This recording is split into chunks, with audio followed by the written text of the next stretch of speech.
Welcome to the Philip Cockram channel, viewers. There's a wide assortment of videos on various topics and subjects. Please like, subscribe, share, and comment. It helps me bring you these great videos that we all love.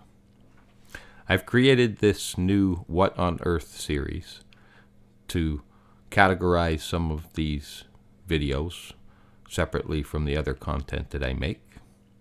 In this series, we're going to explore some of the more unusual places and locations, objects and phenomenon that we see throughout our world.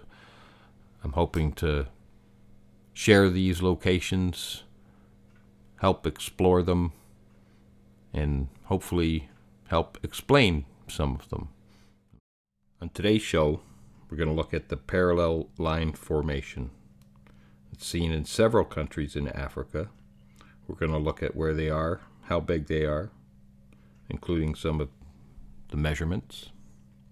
We're going to look at the topography and some of the rivers and hills that intersect the lines. We're going to look at some of the top guesses and assumptions about what the lines could be.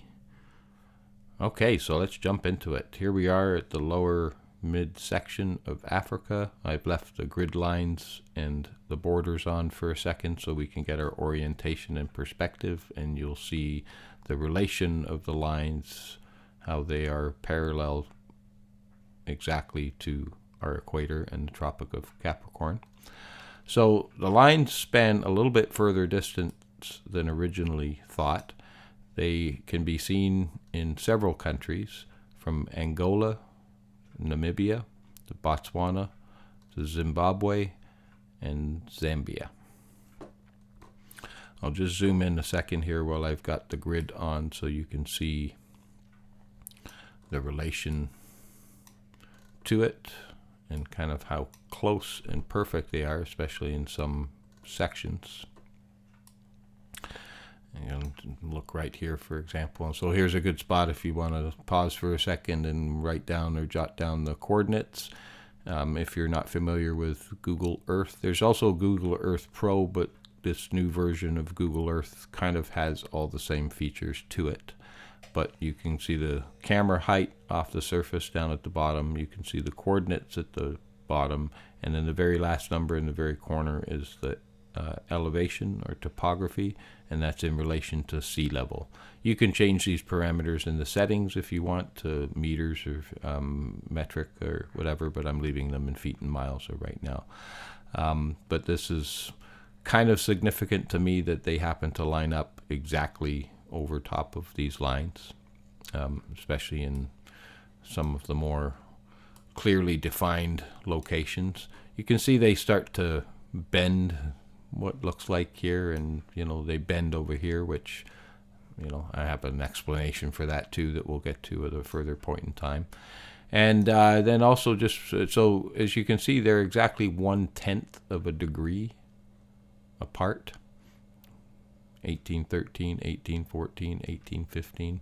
And then if we put our measurement tool on there, you can see that degree is basically 1 mile apart. So we go here to here, we can see, and this is basically in relation to the whole grid. It looks like that. Doesn't matter where you zoom in and take this measurement from, you'll still get a 1 mile distance from center to center, if you will, or from peak to crest, if you will, and we'll jump into the topography in a second for you.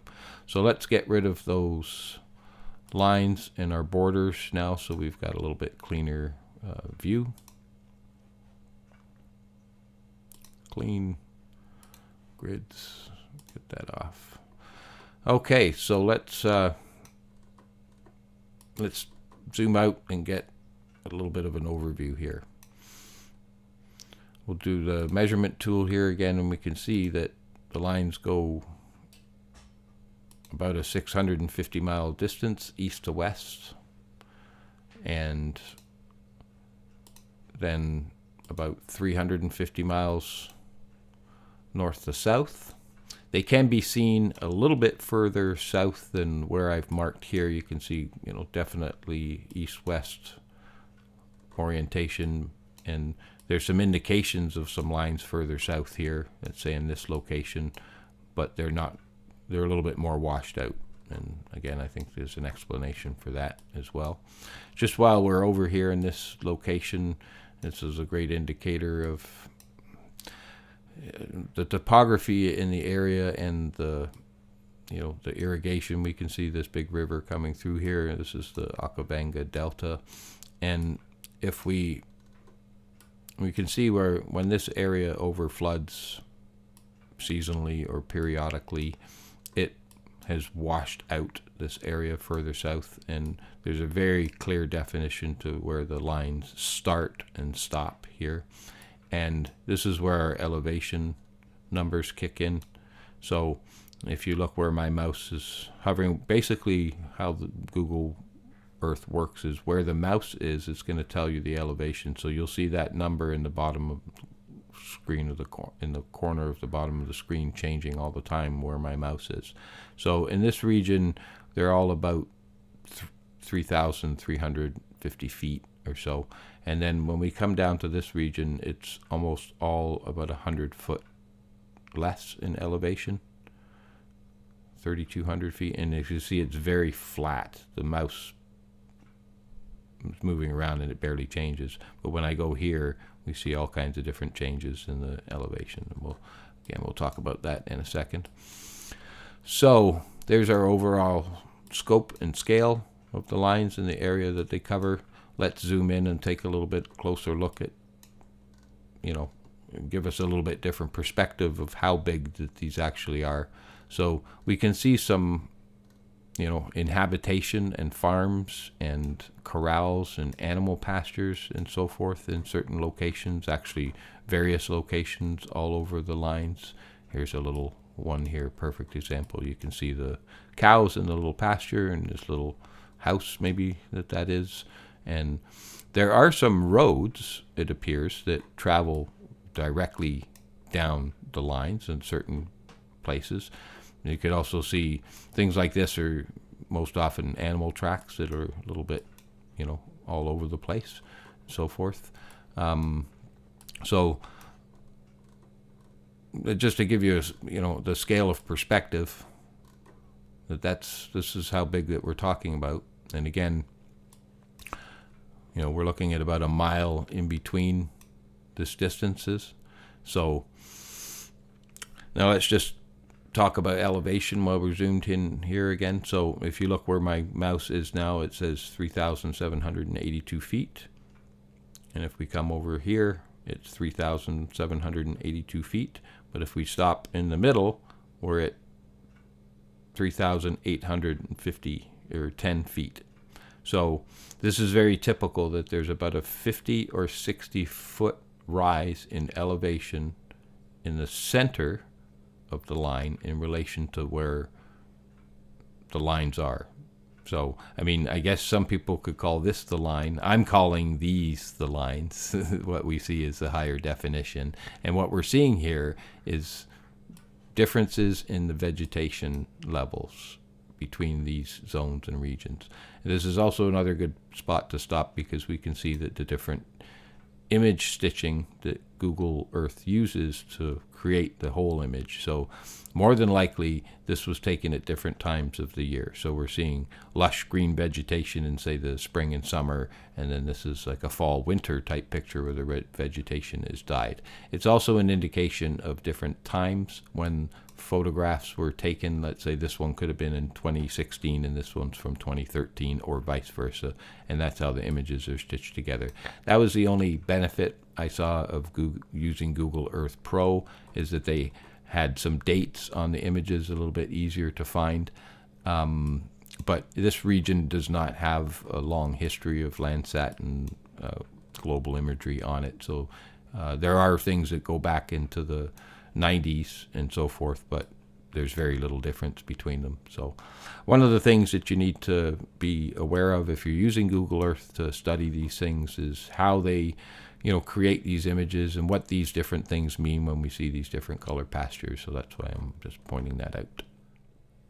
So I hope that gives you some perspective on the scale that we're talking about here and the size of these formations. Now, one of the things that we have to come to some kind of agreement on is whether these are man-made or natural. It's my belief that these are man-made because they're just too perfect. There is no place on Earth that has lines of this type of perfection in them.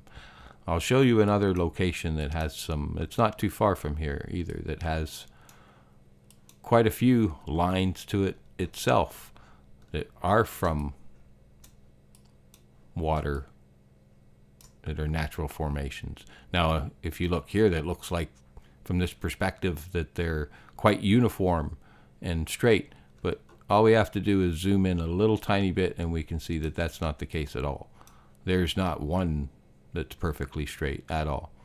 They're all going in the same direction, of course, and this area spans hundreds of miles, but we can see that these are natural formations from either sand and water, wind erosion. There's other places on the Earth where we see scoring or scarring like this from glacier movements and so forth, but it's my understanding that this part of Africa has never seen any glaciation before because it's so close to the equator and the Tropic of Capricorn. Okay, so let's zoom back out here for a little bit better perspective. And again, let's look where my cursor is and look at the numbers. So we're at 3954, and as I move my mouse closer to the center, we go up to 3977, back to where our line is, 3951, 3970. So we're only seeing about 20 feet here.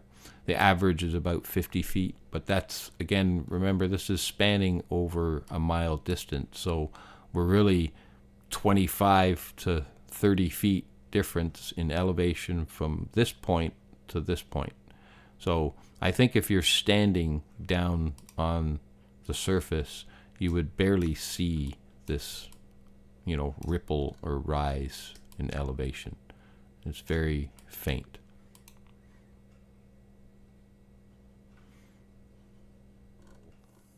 Probably the most possible likelihood that these lines are.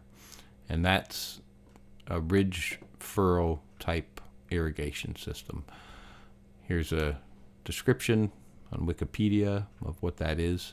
And this is showing some of the ancient definition or some definition of some of the ancient lines, and talk about the origin of ridge and furrow type farming.